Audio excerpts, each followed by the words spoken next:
चिड़िया का प्रेम विवाह।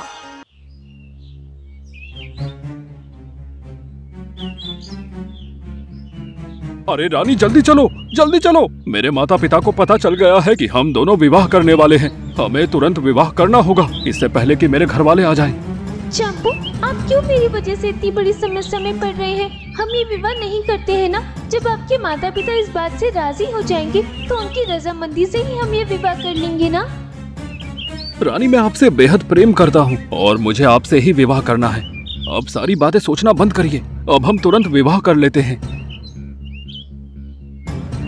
चंपू कबूतर और रानी चिड़िया दोनों प्रेम विवाह करने लगते हैं। तभी चंपू कबूतर के माता पिता समर कबूतर और मंजी कबूतर जंगल के कई सारे पक्षियों के साथ वहाँ प्रकट हो जाते हैं। रुक जाओ पुत्र, साथियों ये विवाह नहीं होना चाहिए, रोक दो ये विवाह। पिताजी मेरी बात सुनिए, मैं रानी से बेहद प्रेम करता हूँ। ये बात कान खोल कर सुन लो पुत्र, तुम्हारा विवाह वहीं होगा जहाँ हम तय करेंगे।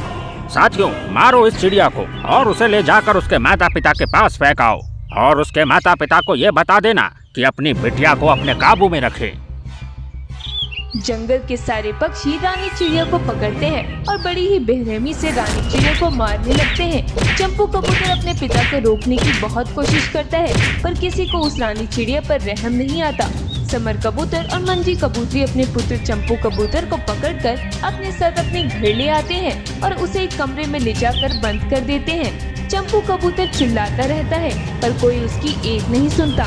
इधर सारे पक्षियों ने रानी चिड़िया को मार कर पूरा लहूलुहान कर दिया था। चलो साथियों, इस चिड़िया को ले जाकर इसके माता पिता के पास फेंकाते हैं। अरे पर इस चिड़िया के माता पिता रहते कहाँ है? कौन है इसके माता पिता? हमें तो ये पता भी नहीं है। हम इसी चिड़िया से पूछ लेते हैं ना कि कहाँ रहती है ये और कौन है इसके माता पिता। ए चिड़िया उठ, बता कहाँ रहती है तू और कौन है तेरे माता पिता?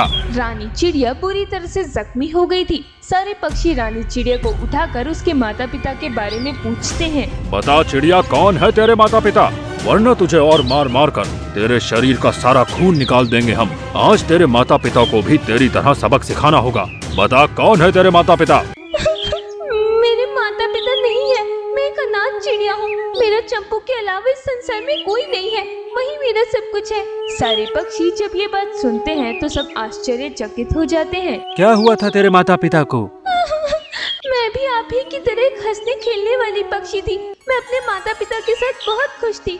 हमारा जीवन भी बहुत मजे से कट रहा था। पर पता नहीं एक दिन कहां से हमारे सुखी जीवन को किसी की नजर लग गई। मेरे पिता इस जंगल के एक धनी मानो कबूतर के खेत में मजदूरी का कार्य करते थे। एक दिन सवेरे। अरे भाग्यवान, कहाँ हो? मुझे कार्य पे जाने के लिए देर हो रही है। आज भी अगर मैं कार्य पर लेट गया तो मालिक बहुत गुस्सा करेंगे। हाँ, बस आपका भोजन बांध रही थी। ये लीजिए आपका टिफिन।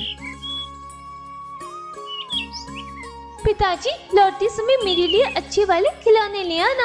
हाँ हाँ बिटिया, मैं जरूर ले आऊँगा खिलौने। इतना कहकर मेरे पिताजी खुशी खुशी घर से चले गए। पर उन्हें और हमें ये कहाँ पता था कि ये दिन मेरे पिता का आखिरी दिन हो सकता है।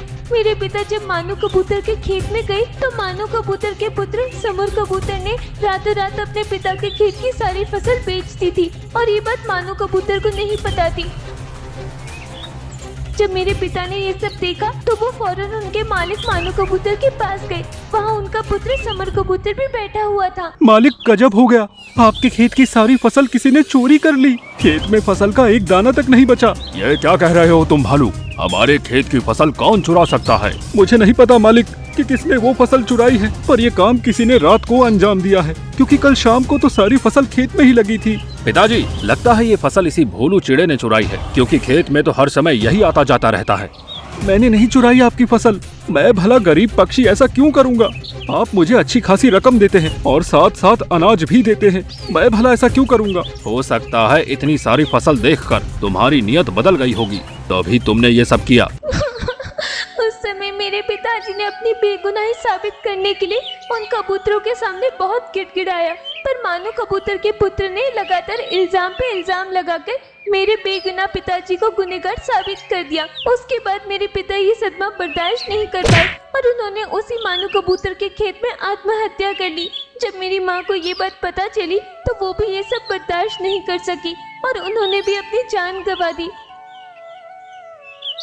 अब मैं इस संसार में एकदम अकेली हो गई थी। मेरा अपना कहने वाला कोई नहीं था। मैं उस समय बहुत छोटी थी। फिर जैसे तैसे मैंने अपने आप को संभाला और अपने जीवन में आगे बढ़ती गई। कई साल गुजरने के बाद चंपू कबूतर मेरे जीवन में आया और हम दोनों में दोस्ती हुई। हमारी दोस्ती इतनी गहरी होती गई कि कब हमें एक दूसरे से प्रेम हो गया ये हमें पता ही नहीं चला। मुझे चंपू कबूतर ने कभी अपने माता पिता से नहीं मिलाया, ना ही मुझे उनके बारे में कुछ पता है। मैं तो उनका काम तक नहीं जानती। चंपू कबूतर के माता पिता चंपू कबूतर को मुझसे विवाह करने से रोक रहे थे, इसलिए मजबूरन चंपू कबूतर मुझे यहाँ ले आया और हम दोनों यहाँ विवाह कर रहे थे। मैंने चंपू कबूतर से कहा भी था कि हम तुम्हारे माता पिता की रजामंदी से ये विवाह करेंगे, पर उसने मेरी एक नहीं सुनी और उसके बाद आप सबने आकर मुझे मारना शुरू कर दिया। सारे पक्षी जब ये बात सुनते हैं तो सबकी आंखों से आंसू निकल आते हैं। रानी, तुम्हें पता है तुम जिस चंपू कबूतर से प्रेम करती हो उसके पिता का नाम समर कबूतर है और समर कबूतर ही मानू कबूतर का पुत्र है जिसने तुम्हारे पिता को झूठे इल्जाम में फंसाया था। ये बात सुनकर रानी चिड़िया के होश उड़ जाते हैं। और तुम चिंता न करो रानी, हम उस समर कबूतर का नामो निशान इस धरती से मिटा देंगे। उसने तुम्हारे पिता के साथ इतना बड़ा धोखा किया, उसके इस किए की सजा हम उसे दिलवा कर रहेंगे। सारे पक्षी रानी चिड़िया को लेकर समर कबूतर के घर जाते हैं और वहां पहुंचते ही सब पक्षी समर कबूतर को बेरहमी से पीटने लगते हैं। समर कबूतर पूरा लहूलुहान हो जाता है। तभी एक पक्षी चंपू कबूतर को कमरे से बाहर निकालता है। साथियों, ये इसी गद्दार समर कबूतर का पुत्र है। इसे भी मार मार कर इसका नामो निशान इस धरती से मिटा दो। नहीं नहीं पक्षियों, इस चंपू कबूतर का इसमें कोई कसूर नहीं है। इसे तो इस बारे में पता भी नहीं है कि इसके पिता की वजह से मेरे पिता की जान गई थी। मैं चंपू कबूतर से बेहद प्रेम करती हूँ और उसी से विवाह करना चाहती हूँ। इसे कुछ मत करो। गद्दार तो इसके पिता है, जो मुझे आज पता चला। ये सब क्या कही जा रही हो रानी? मुझे कुछ समझ नहीं आ रहा। रानी चिड़िया चंपू कबूतर को अपने पिता के सारे करतूतों के बारे में बताती है, जिसे सुनने के बाद खुद चंपू कबूतर को अपने पिता से नफरत हो जाती है।